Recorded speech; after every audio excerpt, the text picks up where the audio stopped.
Tokyo Disney Resort is a bucket list destination for every Disney Parks fan, and with the current exchange rate, more people are visiting than ever. But if you're planning a trip, you may be wondering where you should stay. Or perhaps you just want to learn more about the Disney hotels that are exclusive to Tokyo. I'm Jordan, I've been living in Tokyo for 6 years now. I've been to every Tokyo Disney hotel, and in this video, I'm going to show you what makes them so special, how they're different, and the ways that all of them, yes, even this one, have problems that could be a deal breaker for your trip. Just quickly before we do start the video, if you do love learning about Tokyo Disney, please subscribe to this channel and click the bell to make sure you don't miss the weekly videos. Check out the Land of the Rising Fun if you prefer a light-hearted weekly podcast, and head to my Patreon if you want early access to videos and to support this channel. An enormous thank you to everybody who does that. You guys are the best. Okay, so in tried and tested ranking video form, we're going to start with the hotel that I least recommend, and we'll move all the way through to the best hotel at Tokyo Disney, maybe the best Disney hotel in the world.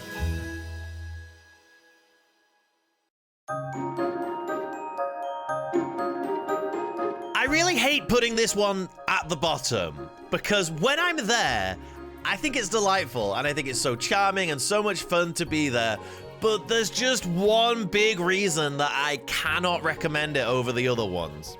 Now, some people consider this hotel 2 hotels. Some people think of it as one. Me and my wife have had like legitimate arguments because she insists it's 2 hotels. And I was like, no, it's one, it's one. This is the Disney Celebration Hotel. And it's split into 2 wings, the Discover and the Wish. And I have to say, when I was making this video, I went over there to record a bunch of footage, and I think my wife was right, actually. I really think it is 2 hotels. It's just that it's 2 hotels that are right next to each other and are both basically identical, just with slightly different themes. Both of these celebration hotels are celebrations of the Tokyo Disney parks, Tokyo Disneyland and Tokyo DisneySea. The lobbies have models of the rides and beautiful Mary Blair artwork depicting different areas of both of the parks. They play the music from inside the parks and from inside the rides. The hallways leading up to the rooms have photos from inside the parks. Everything about these hotels has been designed to remind you, hey, you're staying at Tokyo Disney Resort, you're staying at Tokyo Disneyland and Tokyo DisneySea, you're staying at these amazing theme parks. How fun is that? And that does tie around to the big problem with these hotels, but I'm getting ahead of myself. So as I said, both of the buildings are basically exactly the same. They're both 5-story buildings, exactly the same layout, exactly the same amount of rooms, exactly the same facilities. They both have a convenience store, they both have a small restaurant, they both have a courtyard, they both have a lobby. You might be thinking, well, of course they have a lobby. Every hotel has a lobby. Well, not every hotel on this list. But yeah, pretty bare bones. If you want like a bar or a pool or something, you're not gonna find it here. Okay, so you keep saying about how both of the hotels are basically exactly the same. What's the difference? Well, it's entirely cosmetic. It's entirely vibes. The Wish is basically based on the more character-focused elements in the parks. Fantasyland, where you find all the Disney characters. Mermaid Lagoon, based on The Little Mermaid. Arabian Coast, based on Aladdin. The Wish is more of that fantastical, whimsical, magical side of the Disney parks. And there are 3 major places you really find these differences. The lobby, the courtyard, and the building itself, the exterior embellishments of the building. So as soon as you walk into the Wish, you'll see Minnie Mouse riding one of the Mad Tea Party, or Alice's Tea Party as it's called here, ride vehicles, surrounded by seats that are based on the teacups from the rides. You can see a horse from one of the carousels. There are benches that look just like Jasmine's flying carpets over at Tokyo DisneySea. And each side of the lobby has these wonderful transparent kind of glass artworks that represent parts of the park.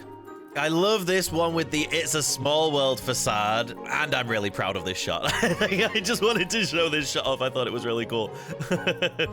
And over on the other side, you have the DisneySea side of things, which again has Mermaid Lagoon and Arabian Coast. Behind the check-in counter and guest services, there's some more artwork depicting things from in the parks. You even get a little bit of Haunted Mansion in here, which is pretty cool.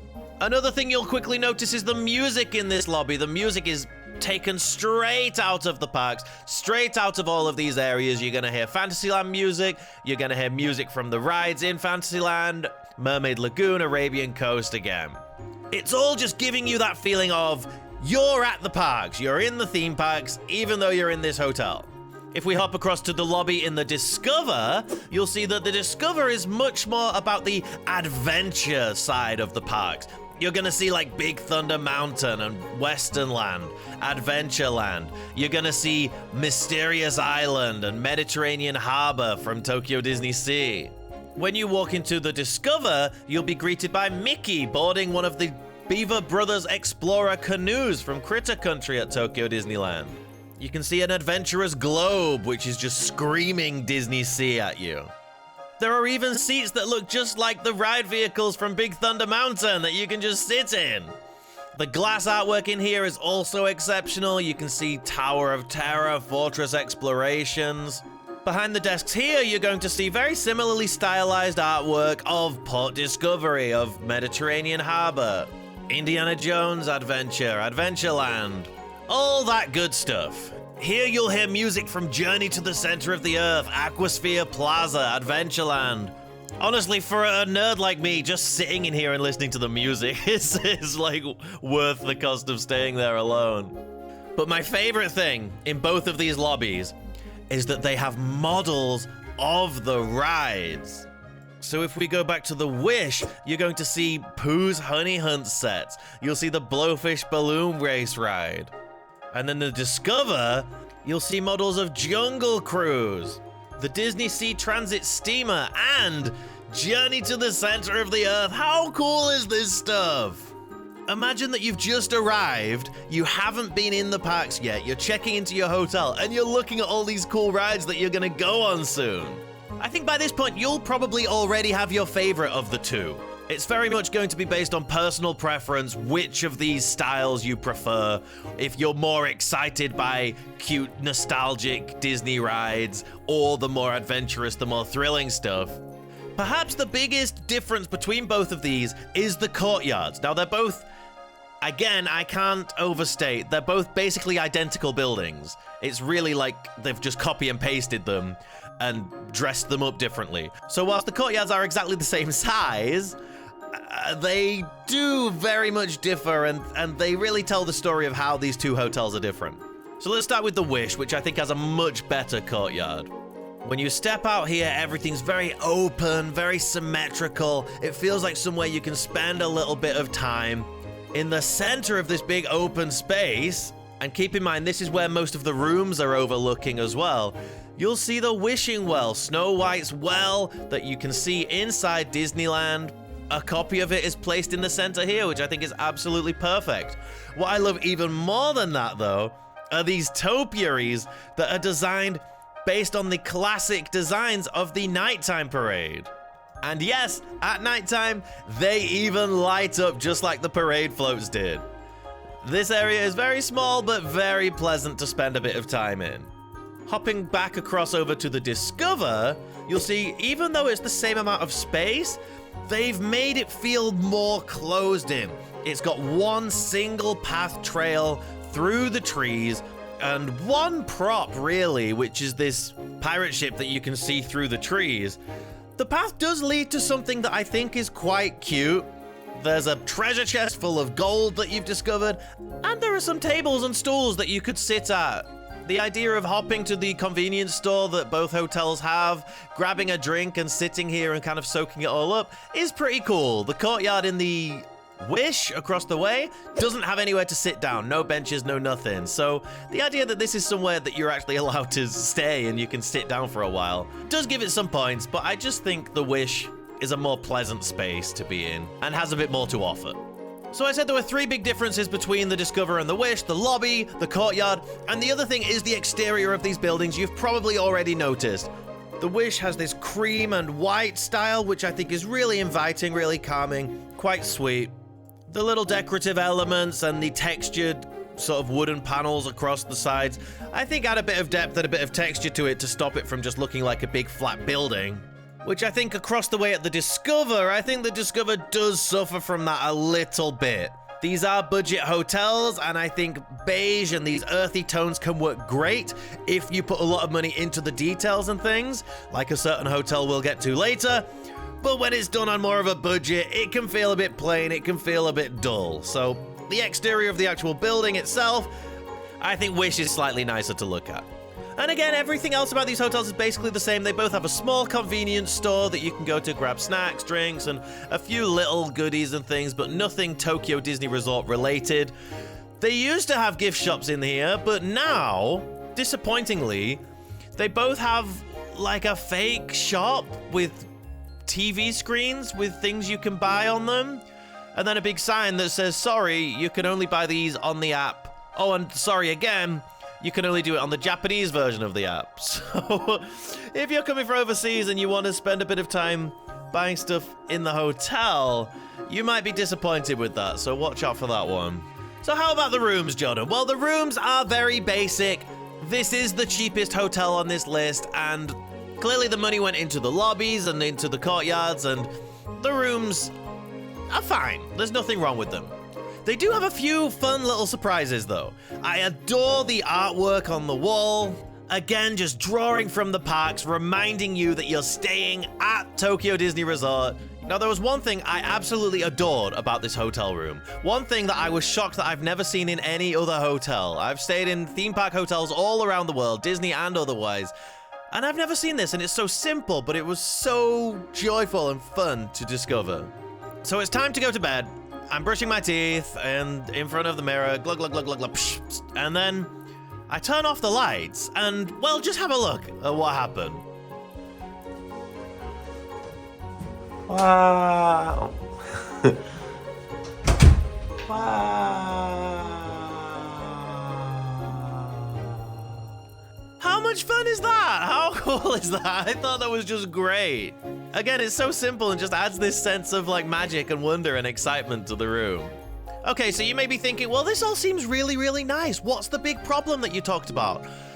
Well, every Tokyo Disney Resort hotel is either right by the park entrance, so you can just walk straight into the park, or it's on the monorail line, and the monorail runs every few minutes. It's very, very quick to get to and from the parks. There is one exception to this, though, which is the Celebration hotels. For these hotels, you're gonna have to ride a bus. And now, you may have stayed at Walt Disney World, you may think taking a bus back to the hotel isn't such a big deal. But just trust me, these parks in Tokyo, all of the fans get there at the same time, and they all leave at the same time. And when it gets to the end of the day, and you've got all your big bags full of all your merch, and you're tired, and you want to get straight into bed so that you can be up bright and early tomorrow to hit the parks again, and you're waiting for a bus, and then you're standing up on a crowded bus for 20 minutes to get to the hotels, it's not ideal. And you might be thinking, oh, but it's so much cheaper than the other ones. This one's the only one in my budget. Great. It's definitely worth looking into the Hilton and the Sheraton. Now, I'm not going to talk about those much in this video because they're not Disney hotels, and we're looking at the Tokyo Disney hotels in this one. But I've stayed in both of those as well, and you definitely do feel like you're in the resort. They both have their own Disney store. A lot of the rooms in both of those hotels, you can see the actual parks. So it's like, oh, in the Celebration, you can see artwork of the parks. Great. Well, what's better than that? Seeing the actual places. And most importantly of all, you're right on the monorail line. You're a 2-minute walk to the monorail, or a 1-minute bus if you're lazy. You're right there. You're in the resort. And they can be quite similarly priced to the Celebration, so definitely check those out. I think this is why the Celebration has gone with this parks theme. I think they want to constantly remind you, you're still at the theme parks, we promise, because you've just taken a 20-minute bus away from the parks. Like, you know you're not there. So they're trying to do everything they can to tell you, no, you are still in the resort, we promise. If you've got them booked, or if you're just die hard, I have to stay in a Disney hotel and this is the only one I can afford, I love it in here. It's like a little museum to the Tokyo Disney parks. It's super sweet, it's super fun. Just brace yourself for that bus ride and you're gonna love it.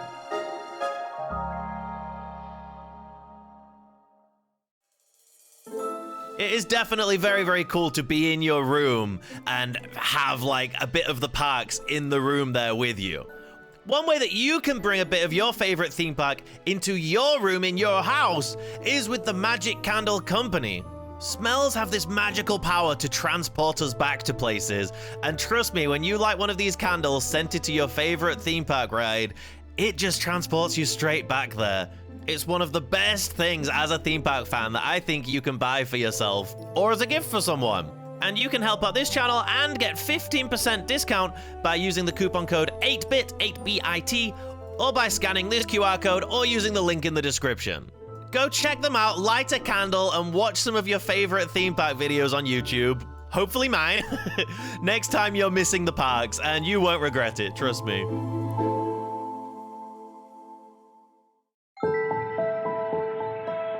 Something that you may regret is booking this next hotel, because the fact that this is so far down this list is really going to shock a lot of people.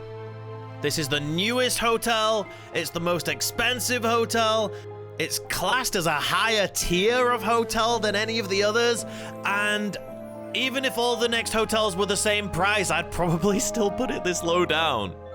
And that's the Fantasy Springs Hotel. I know it's shocking, but hear me out. Because there are a lot of mistakes were made during this hotel, including one thing that is just unbelievable. So there's a lot to say about this hotel. I'm gonna start with what it does right. And the one thing that they could not get wrong with this hotel, even if they tried, was the location. You're in the park. You're in the brand new expansion of Tokyo DisneySea Fantasy Springs. You're in there. You're right there.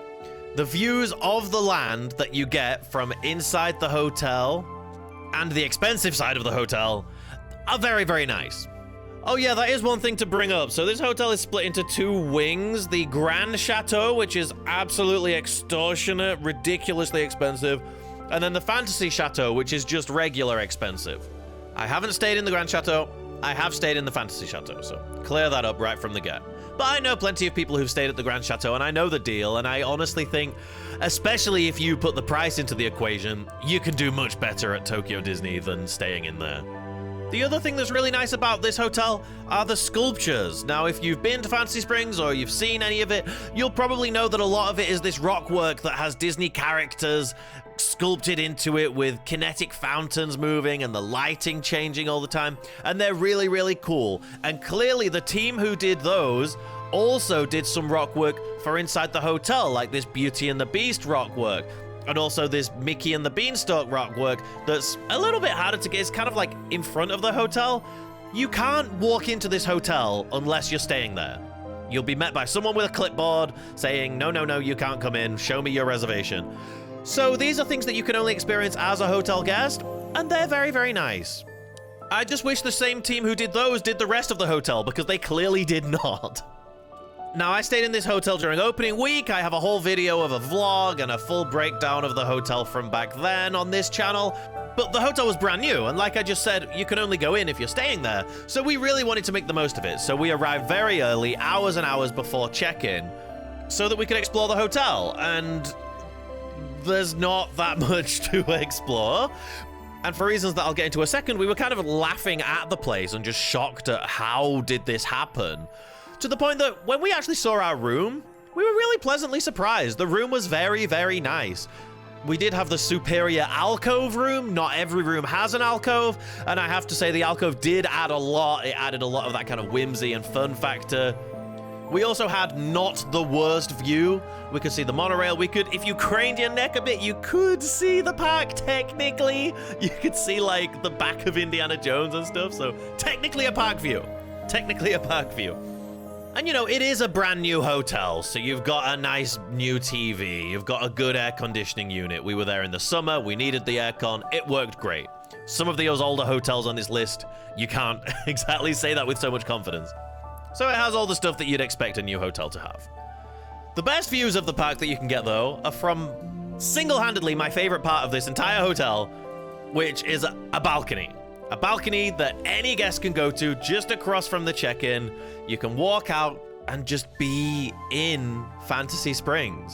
And being there just a few days after it all opened, and being able to stand out there after the park had closed and be like, I'm still in the park and nobody else is. I can hear Rapunzel singing. Is kind of creepy, but also very, very cool.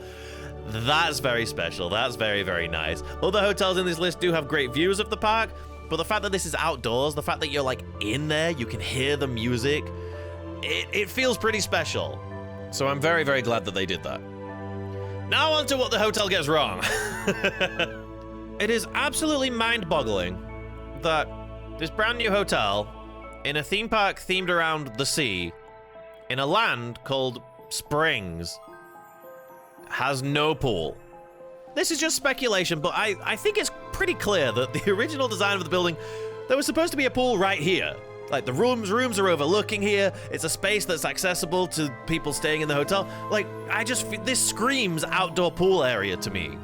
Now, I love the Beauty and the Beast rock work, but we could have just pushed that to the side a little bit and had a pool here. Crazy. And the pool missing isn't the only thing. There's no gift shop here. There's no shop where you can just buy fun stuff for the parks. There's a convenience store where you can buy, like, the same stuff you can buy at a 7-Eleven. Yay, I guess. There's no gift store. And most shocking of all, there's no lobby. You might be thinking, how is there no lobby? What are you talking about? There isn't a lobby. You walk into this hotel and they trick you into thinking there's a lobby because you see the beautiful window at the back where you can see into Fantasy Springs, and it's like, oh, that's the back of Mickey. And in front of there are a lot of seats. And you think, okay, well, I could go and sit there if I wanted, couldn't I? No, you could not. That is the lounge. And the difference between a lobby and a lounge, apparently, is that you need reservations to go there. They would not let us in at all. We could see empty seats in there, and they still said, oh, well, you'll have to wait. There was like 30 people waiting. Where? There was nobody there. I couldn't see anybody. You can't just go and sit there. A recurring theme at Tokyo Disney is that you need to reserve everything 20 years in advance. But it was just mind-boggling when you can see empty seats, and it's like the only place you can sit in there. Very, very strange. And very strange kind of sums up my whole experience of staying here. The hotel doesn't feel Disney, and I want to be very clear by what I mean by that, because some people will be thinking, well, what, Jordan, you want the whole hotel to be full of Disney characters and Mickey faces everywhere? No, that's not what I mean. To me, a Disney hotel is the theming. It's a fun, immersive environment that's one of a kind, that feels like you're sort of in one of the parks. It feels like something that only Disney could do. You could only get at Disney. And some of you are probably thinking, well, yeah, some of the more modern hotels in the American parks have this exact same problem. Yeah, I'm sure they do. They look pretty awful too. Oh, I hope Imagineering can turn things around. The hotel is lacking character. Not characters, although it is lacking that as well. Character, theme, fun, colors. Everything is just white. To the point that it feels like it's a primer. It feels like they forgot to paint parts of it. You'll see decorative ornamentation, things sticking out, you know, different shapes and things in the walls. And that's just exactly the same color as everything else. White. There's like this vague dragonfly, butterfly theme motif. Like on the bed frame in the room, there was a dragonfly. You see them in different areas. But then in other areas, it's just Rapunzel artwork. Like 80% of the artwork in here is just Rapunzel. So is it a Rapunzel themed hotel? No. There's these weird tapestries. There's Disney style cartoonish birds in some places. There's this weird Fabergé topiary egg that's being held against its will. There's a giant peacock for some reason. None of it makes any sense. It all feels like stuff they had lying around or found in some cheap shop. And just were like, okay, yeah, stick that in there just for something for them to look at. I don't know, whatever. And you may think I'm being harsh. And honestly, when I stayed there, I felt like I might have been being harsh as well. But when I left and went back to the other Disney hotels that are later on in this list, I was shocked. It was even worse than I thought when you compare it to those. And by the way, I haven't even got to the craziest part yet, because You might be thinking, well, yeah, all of that might be true, and some of that's down to personal taste. There are some people who go there and think it's very elegant and very refined and very nice, and, well, good for you. I'm glad that you enjoyed staying there. I enjoyed staying there too, because it was hilarious. And because I was in Fantasy Springs. And in the morning, I could get straight into Fantasy Springs before anybody else, go on all the rides as much as I wanted. That was using a magic pass, which is going to be discontinued very, very soon. So sadly, those days are over. And then at the end of the day, I could walk out of that exit to the park. Right there, right at the hotel. And now I was only staying for one night, so I walked out there and got straight onto the monorail. But if you're staying in the hotel that night, seeing your hotel just right there in the park and being able to walk straight through is super pleasant, isn't it? Isn't that lovely? Well, guess what? The park closes at 9 o'clock. Okay. Well, yeah, it's a little earlier than we would like. Whatever, it closes at 9. That's the way it is. Guess what? That entrance closes at 9 p.m. No, but I'm staying at that hotel, though. No, it's closed. No, but I'm staying that hotel right there, the one I'm looking at right now. I can see my room. I can see my room. It's just there. Nope. Guess what you have to do? Guess what you, who have paid the highest average room rate of any hotel at Tokyo Disney, have to do? You have to turn around, walk 30 minutes through the entire DisneySea park, get on the monorail, pay to use the monorail, go 3 stops on the monorail, get off, and then go into your hotel that you were just looking at. All because when spending billions on this new hotel, we refused to change the way we operate the parks by, when we close them, we sweep from the back, meaning that security and cast members walk from the back of the park to the entrance, sort of getting rid of the guests and pushing them out gradually. We refuse to alter that system in any way, so instead we tell guests who are staying in this hotel that we tout as being inside the park, nope, you have to walk all the way out. Absolutely ridiculous. Honestly, it's stupid that you can't just use that exit anyway, as a normal guest. Like, it's time for me to go home, let me go out there and get straight on the monorail. Let alone if you're staying in the hotel, what on earth? And there is one last complaint I have about this hotel, which I can't say about any other hotel on this list, or I don't think any other Disney hotel in existence around the world. And that's that it ruins the park. It ruins the land it's in. Fantasy Springs is worse as a theme park area because of this hotel. The story doesn't make sense. Why is there a hotel when I'm supposed to be in Arendelle? Don't explain the story to me. I know the story is absolutely ridiculous. It's an eyesore. You can see it from the Tinkerbell ride. It just pulls you out of that story. There's a big beige building behind Arendelle. It's always just looming there. And I'll admit, the Grand Chateau can look kind of nice, but whenever you see the Fantasy Chateau, it's just a big beige building. I thought we stopped building big beige buildings when we stopped making studios parks. Okay, I do want to finish this by saying, because I always want to keep in mind that some people might be watching my videos who've already booked. And if you've already booked to stay here, like I said, I had a great time because I was laughing at the hotel. Maybe you'll like the hotel. Maybe you'll think it's fancy. Maybe you'll think it's elegant. I don't know. But just be aware that the entrance closes at 9. Get out of there and get back to your room in time. And you'll have a really fun time. It's really cool. It is inside DisneySea, and DisneySea is the best. So it does have that going for it.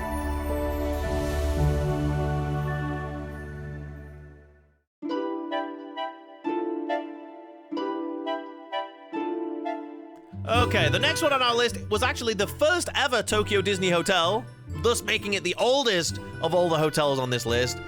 This is the Ambassador Hotel. This has a stylish Disney Art Deco design.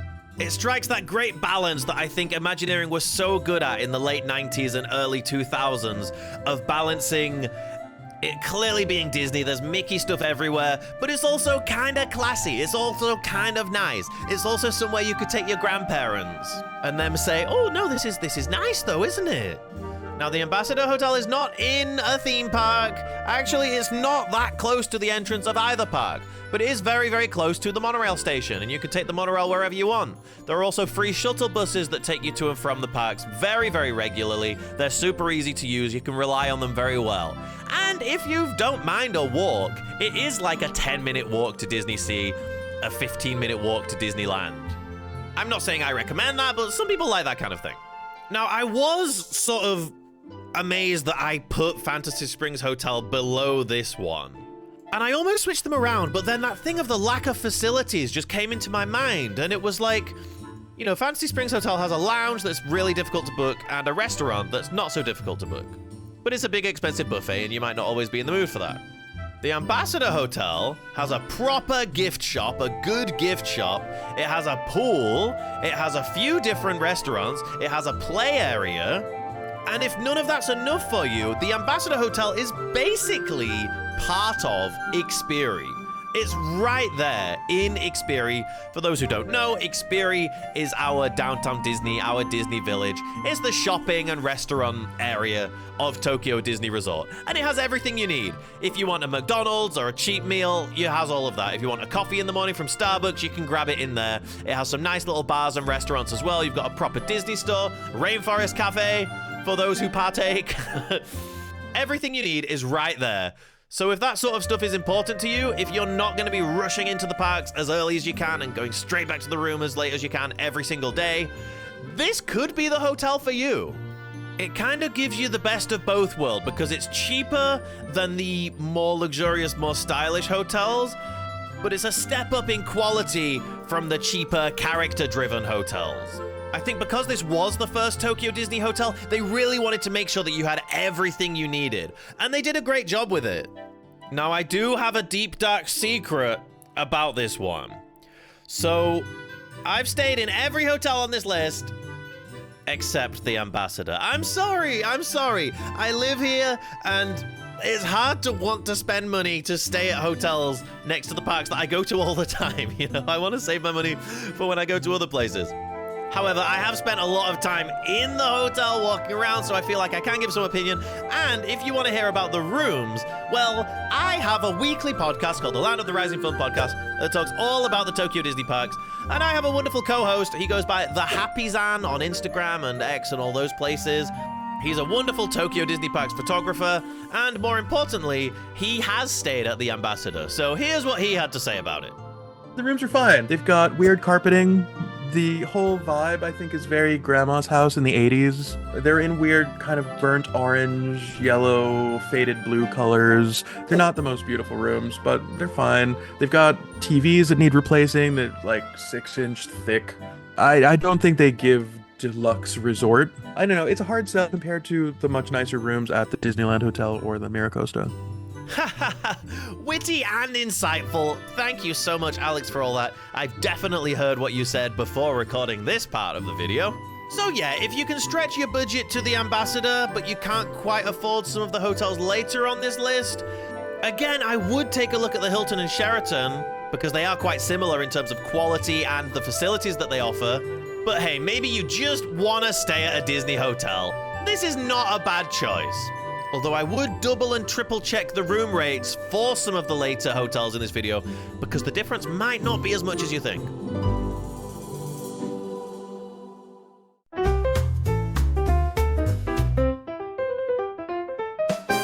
The next one, coming in at number 3 on our rankings, is actually a cheaper one to stay at than the Ambassador. It's cheaper than Fantasy Springs. I mean, they're all cheaper than Fantasy Springs. I don't know how they justify that price, except for it being new. But whatever, we're not talking about Fantasy Springs Hotel anymore. We're talking about the Toy Story Hotel. This is the second newest hotel to come to Tokyo Disney after opening in 2022. And this one got quite a lot of attention for a lot of good reasons. Now, I think the fact that I rate this above the Ambassador is going to say a lot about me as a person and my preferences, and the fact that I should probably see a therapist about the repressed childhood that I have, because I just want to be a big kid. For some people, being in a hotel that's full of giant plastic toys probably sounds like hell. Probably sounds like something you want to avoid. You know, maybe you're the kind of Disney Parks fan who's constantly trying to tell people, no, it's not like that. It's not just big plastic Disney characters everywhere. Well, this hotel is that, but it does it as well as you possibly could. Actually, like the Fantasy Springs Hotel, this is another one that you can only go into if you're staying there. It's a bit weird. I don't know why we do that for some hotels and not others, but I felt like for this, it does kind of make sense. Because the first thing you see as you walk around the car park structure is this big open play area. And I think it would have quite a lot of people in there taking photos. Maybe not anymore, but when it was new, definitely. This is a really fun introduction. It's a great area for kids to play. Which sounds silly, but like none of the other hotels really have that, like an outdoor area where kids can play. And maybe you're not a kid and you don't have kids, that's fine. You can take photos here. It's just a fun area. It's a fun introduction, and it really sets the vibe for the entire hotel. It's also a giant board game, and me and my daughter, I decided to download a dice app on my phone, and we played the board game down here, which was really cool. I definitely recommend doing that. When you step into the hotel, there are a lot of blank white walls, but guess what? You don't notice them. What you notice is the Scalextric track that's sideways going above the reception desk. It's the gift shop that's like looks like it's made out of cardboard boxes. It's the little LGM dudes dangling behind the window in front of you. After you check in, you're given a map, and the map allows you to explore the area. It gives you little questions that you can answer by looking around and exploring, inviting you to explore this place, making it clear that this is a place that you're supposed to walk around and have a look around and have fun doing so. I think the fancier hotels on this list require a more mature eye, maybe. You maybe have to remind yourself to be appreciating all the small details. All those small details just kind of subtly reinforce the idea that you're somewhere very, very nice. In Toy Story Hotel, they're not details. All of the theming is giant plastic stuff, you know? So they want you to look around and look at it all, and you leave the hotel knowing that you've seen it all, for better or worse. So yeah, it has this great simplistic vibe to the courtyard in the back and the check-in and the gift shop. The gift shop's really cool, actually. It really feels like you're in a shop in the parks. And I think that's what this hotel does maybe better than any of the others, is it feels like you're inside a Toy Story land. If you've gone to a Toy Story land in any of the Disney parks that have them, most Disney resorts, wait, they all do, except us. How's that only just dawned on me? No, California doesn't. California doesn't. Anyway, they have Pixar Pier, I guess. This is Tokyo's Toy Story Land, but it's a hotel. And what's super cool about this hotel, something I absolutely love that they did, and I think elevates this hotel to the point that it is on this list, and is what everyone was talking about when it opened, is you see all this theming here, and then, you know, if you walk towards the restaurant's very plain and very white, and it's kind of like, okay, I guess the budget they spent the budget on the fun stuff that you see when you first get here. That makes sense. You go up the lifts, and one side of the lifts are all Woody themed. The other side's lifts are all Buzz Lightyear themed. I love that they're different. That's really cool. You go up the lift, you see some little photo opportunity things outside the lift doors, which are very, very nice. They're exactly the same on every floor, but that's fine, right? You're probably only going to see one floor, the one that you're staying on. You go to your room and open the door, and where you normally expect to find, okay, the super playful, in-your-face theming is going to end here. It's a hotel room. It's going to be, I think you're expecting something like the celebration rooms we saw earlier. Or didn't see. Sorry, I can't. It depends if I found the footage or not. The Toy Story Hotel rooms are just as themed, just as immersive, just as fun as everything you've seen before, maybe even more so. The bed is a giant Andy's bed, like the two double beds make one big Andy's bed. The classic Mickey Mouse watch, the giant Mickey watch that Andy has on his room wall is right there. The TV is a big Etch-a-Sketch. There are posters on the wall that were Andy's posters. The bottom of the slippers have Andy written on them.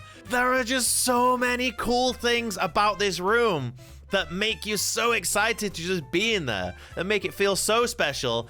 And it's that wow moment, but not when you entered the hotel, when you entered your room.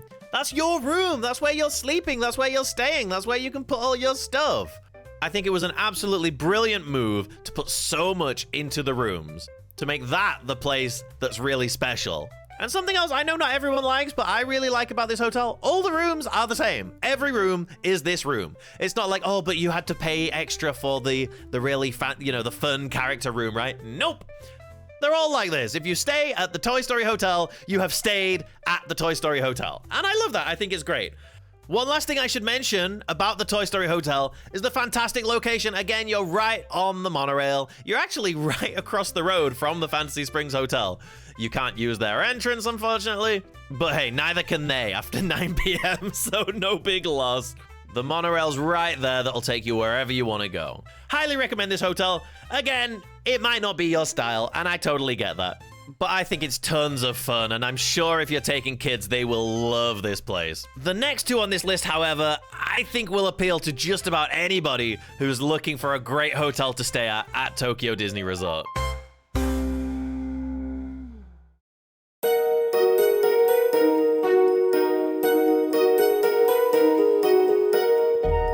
So these last two, to me, are really the top tier of Tokyo Disney Hotel. And similarly to the bottom two on the list, they could easily switch around depending on your personal preference and what you want out of your trip. Actually, my wife and daughter have also stayed at most of these, and they put my number 2 at number 1. So they really can go either way. However, for me, even though it's wonderful, even though it's lovely, even though it's a fantastic stay, and if you stay here, you'll absolutely love it, I'm going to put the Tokyo Disneyland Hotel at number 2.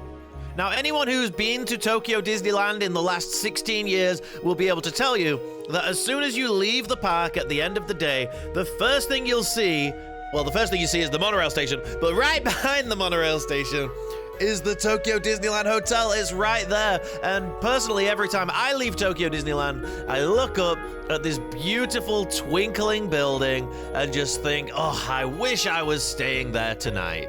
And it's a really amazing feeling when you leave that park and you are staying there tonight.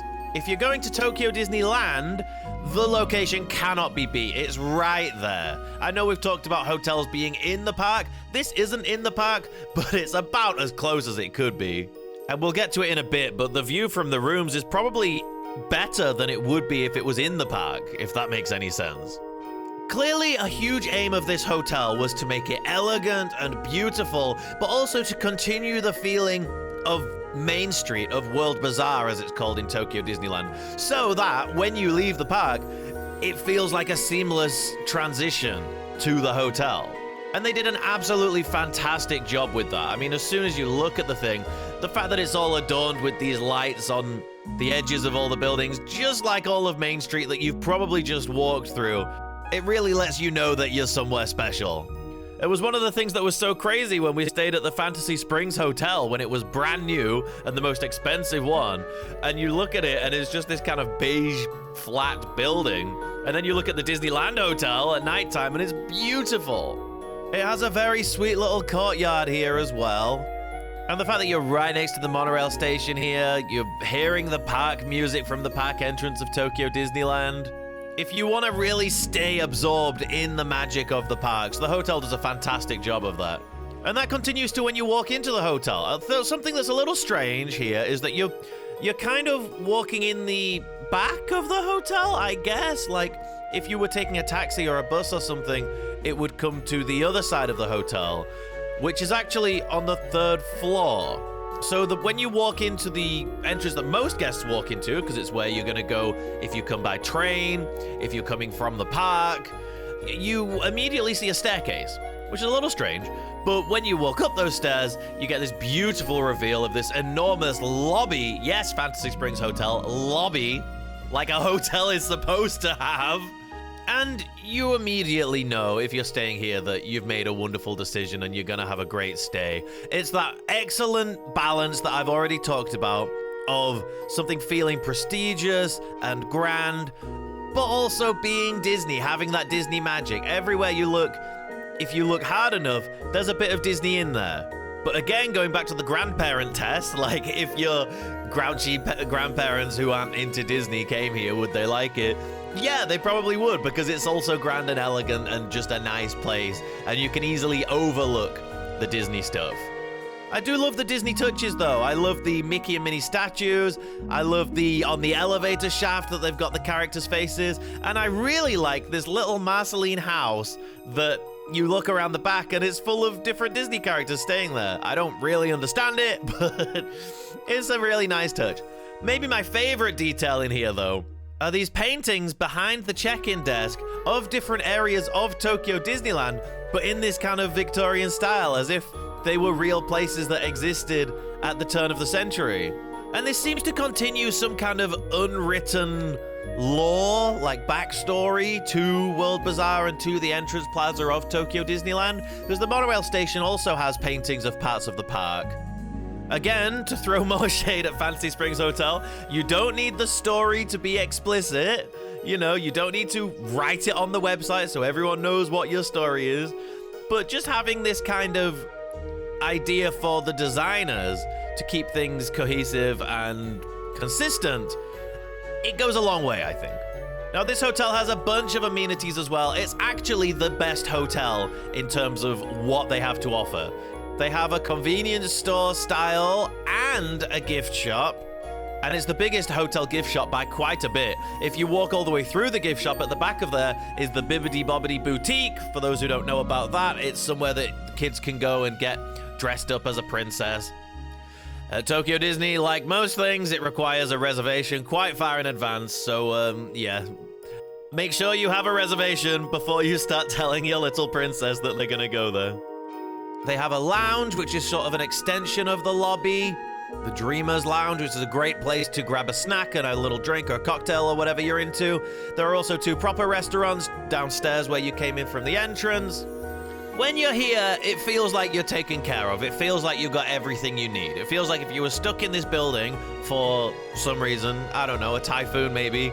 This is foreshadowing for a story I'm gonna tell later on, by the way. You'd feel like you have everything you need. You feel like you're taken care of.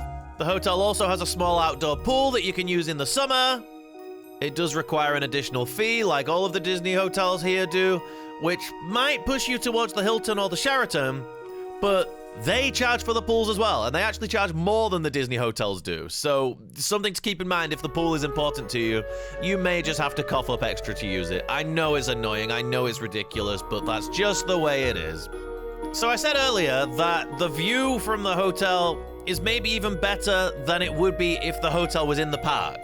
And you may have thought that was hyperbole and I'm exaggerating.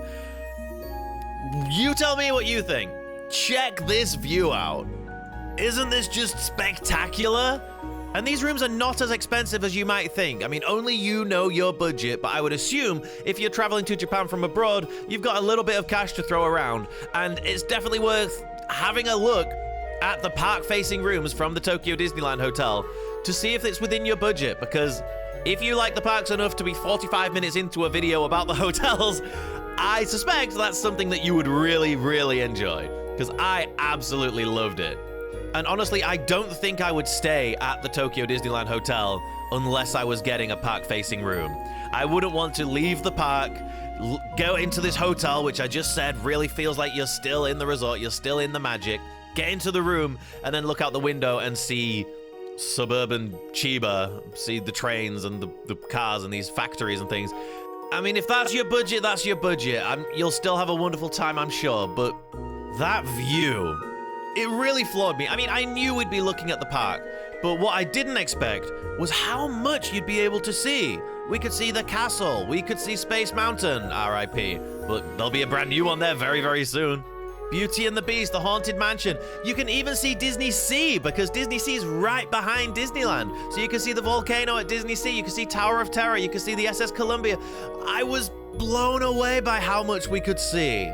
We even got to watch the electrical parade from here. And when we stayed, Reach for the Stars, the castle projection show hadn't started yet, but now that they're running that, you'll be able to watch that from your room. And how about the room itself? Well, they're very, very nice. Again, it's that balance between something that feels grand and elegant, but also there's Mickey on the beds, there's Disney stuff all around. I do think not only is that great for the balance, but also it makes a little hide and seek thing. Like if you're with kids or you are a big kid like I am, it's fun to just look around and be like, oh, look, that's that character from Beauty and the Beast on the top of the TV. And oh, that's Cleo from Pinocchio on the window. It's fun to have to look for this stuff, you know? You get the Japanese toilet, you get the aircon unit, you get everything you need. But for me, the best thing in this room is the table and chairs. Why? Because it's right next to the window. Why is the window so great? Well, I just told you, because you've got a view of the Disneyland. You can see the park from the room. Now, this is a regular park view room, so you get like the slight angle. There is also the grand view, which is more central, right slap bang in front of the castle. Either way, you can see the park and you can see the stuff. It's going to be up to you whether you want to pay a little bit extra to be right in the middle. We decided it wasn't necessary, and I'm glad we did, because it wouldn't have been any better. It was already perfect. If getting a view of the castle from your room has felt like an unattainable dream for your life, this might be the place that you can do it. So I think that's why, like I said, my family, this was their top rated hotel. I can totally understand why, and I think there's a very, very good chance that it would be yours as well. But it's not mine.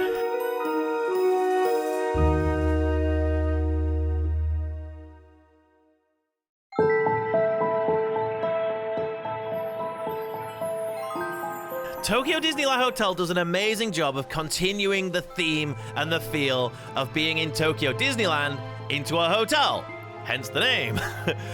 And Tokyo Disneyland's great. It's nostalgic, it's classic, it's magical, it's wonderful. But you know what it's not? It's not DisneySea. It's not the most highly detailed, highly themed theme park in the world. That's next door. And that has its own hotel. And that one is in the park.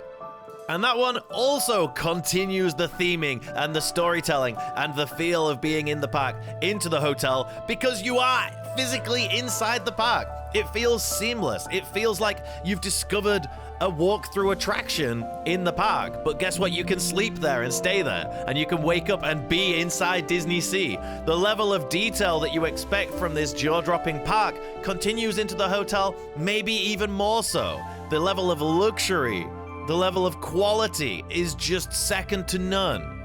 The view you can get just from the lobby of this hotel is jaw-dropping. Everything that makes DisneySea so special is in this hotel. Again, that wonderful balance of having Disney characters everywhere, but you have to look for them, you have to want to find them, and then it's a little reward, and it means they can easily be overlooked. Again, the grandparent test. My grandparents would love it there. The location is obviously ideal for DisneySea. You even get your own special entrance into the park from inside the park, because you're already in there. Whereas the Fantasy Springs Hotel, despite being touted as being in the park, you have to leave and then kind of come in the park from their entrance. It still feels special, don't get me wrong, but it's not as special as coming in your own little door and just being in the middle of the park. There is nothing quite like being in DisneySea, going back to your room, and then going back to and like not leaving the park. I was gonna say go back into the park, but you're in the park the whole time. You never left. I adore the lobby of this hotel. Every inch of this place is luxury, is high quality, and is fun and enjoyable for any age. The gift shop, I think, is a fantastic example of this. It doesn't feel out of place. It doesn't feel like a departure from the very high standards that the park and the hotel have set, but it's fun. It's got those classic Disney store kind of models and facades in there.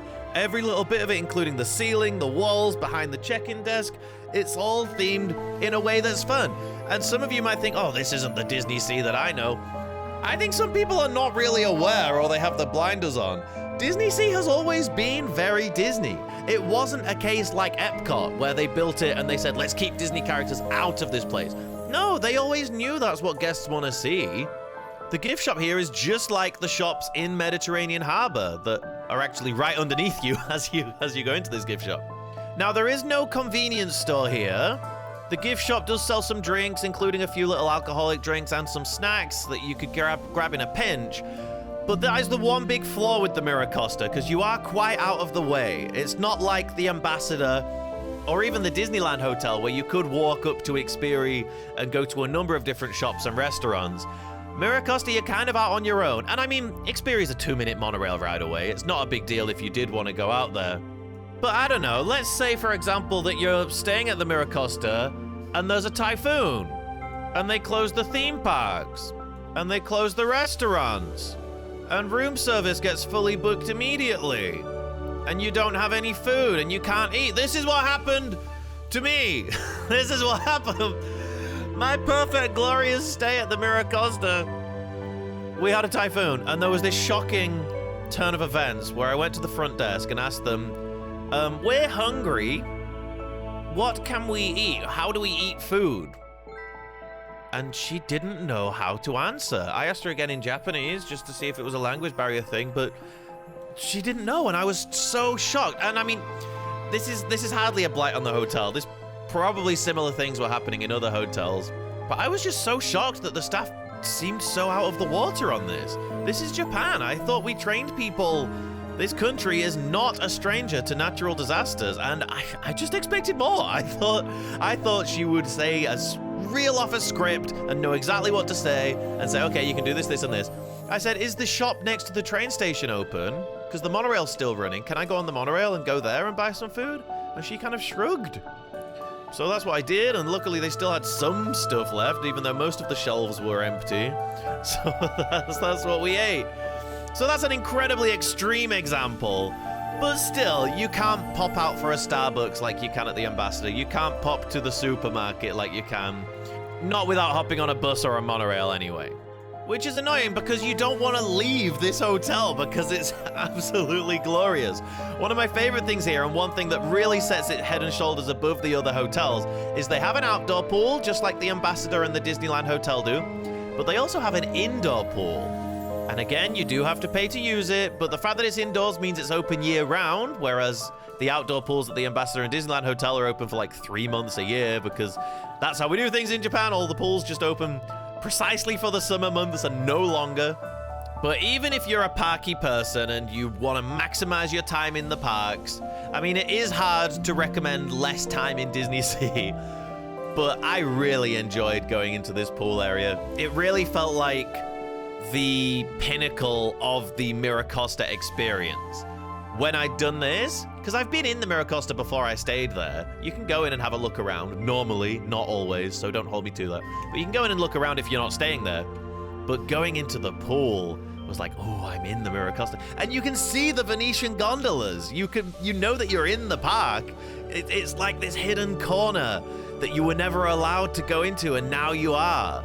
You know when you're a kid and you see cast members going behind doors in the parks and you think, oh, I wonder what magical things are behind there. And then you grow up and realize the sad reality that it's just a white hallway full of people who wish they weren't working. This place is like what is in your imagination as a child. A secret little place inside the park that only you get to come and experience. There's even a small bar here where you can get some potato chips and some little snacks as well as some drinks. I really enjoyed it. I don't know if they do it all the time or if it was a seasonal thing, but we had a lovely lemon cocktail there and just sitting by the pool, having a lemon cocktail. Again, you can see the Venetian gondolas, like, oh, an incredibly special moment. Okay, so once you're out of the pool, you've dried off, you're walking down the hallway. What are the rooms like? Well, they're absolutely gorgeous, of course, aren't they? Just seamlessly continuing that transition of the incredibly high quality of DisneySea to the incredibly high quality of the Miracosta lobby and the shop and the restaurants. The rooms are no exception. Full of excellent little details and Disney touches, but with this super high level of luxury that you feel in there. Everything just feels so expensive and nice. And I know a lot of that is Disney's magic and smoke and mirrors, but it works, okay? It feels very, very nice. My favorite detail in the room, I think, is this map, which just reveals more and more Easter eggs and hidden Disney secrets the longer you look at it. And the room's full of details like this. To be perfectly honest, it feels of a similar quality to the Disneyland Hotel, but for me, this DisneySea kind of adventurous theme it just resonates with me so much, and it feels so much more special. It feels so much more unique to Tokyo Disney. It feels like I had an experience you could only have here. Whereas I think staying at the Disneyland Hotel, it felt like, oh, this is something I could never afford to do anywhere else. But like, there's the Disneyland Hotel in Paris and the Grand Floridian in Florida. Like, there are similar experiences. This feels so DisneySea and so special to Tokyo, which I think puts it on that extra level for me. Every little touch here is reminding you you're at the Miracosta, and that's in DisneySea, and you're somewhere very, very special. As for the view, you know, I said at the Disneyland Hotel, the park-facing rooms might be cheaper than you think. Here, I mean, it's obviously worth looking at them, but they're more expensive here. We couldn't afford to have a park-facing room. There are less of them, so they can be more difficult to book as well as being more expensive. But having said that, I don't think any of the rooms have a terrible view. I mean, to be frank, I think we had one of the worst, and it's not exactly bad. You can still see DisneySea from here. It's obviously overlooking the pool, but you can see Mediterranean Harbor off in the distance. Now, we booked this a little bit late, so there weren't that many options available to us, but I would recommend, if you can, maybe spend a little bit more and get the canals view. I actually did slip up. I'm a little embarrassed to admit. I didn't do my research, and I got a Venice side superior room, and I thought Venice side meant a view of Venice. And I guess technically we did have a view of the Venice part of the park, but what I was expecting was the canals view, which I'm actually doing in like a month's time. So I'm very excited about that. But that gives you a view not only of the canals, but if you're a little bit higher up, you're gonna get Tower of Terror off in the distance as well. So that's gonna really tick off that park view box for you and make you really feel like you're still in the park. Because you are. As for the exterior of this building, I mean, the exterior of this building is Mediterranean Harbor at DisneySea. If you come here by monorail, you get to go across a special little bridge just for you staying at the Miracosta Hotel. The main entrance of the hotel is very, very nice, but again, like the Disneyland Hotel, I think very few people really see it because most of you are probably going to cross over from the monorail, and you kind of get straight into the lobby from there. But it's absolutely stunning. Like I say, if you're looking at Mediterranean Harbor in the park, you're looking at the Miracosta Hotel. It's ridiculous that is a hotel. You can actually sleep in that building. How incredible is that? I'm so glad that I finally did have this experience. And aside from the typhoon, it really did meet and exceed my expectations. If you are a Disney Parks fan and you're coming to Tokyo Disney and you want to stay at one of the hotels and make it an unforgettable experience, I think this hotel does that better than any of the others. They're all great, they all have their positives, they all have their negatives as well. But for me, nothing can beat the Hotel Miracosta at Tokyo DisneySea. And that's why it's my number one. But hey, have you stayed in any of these hotels? Do you disagree with my rankings? Write everything and more in the comments. I always do check those out. And if you're planning a Tokyo Disney trip or you just like learning more about the Tokyo Disney parks, do subscribe to the channel. I've got some very exciting videos along the way. And hey, maybe check out this video because YouTube thinks you'll like it and I think you'll like it too.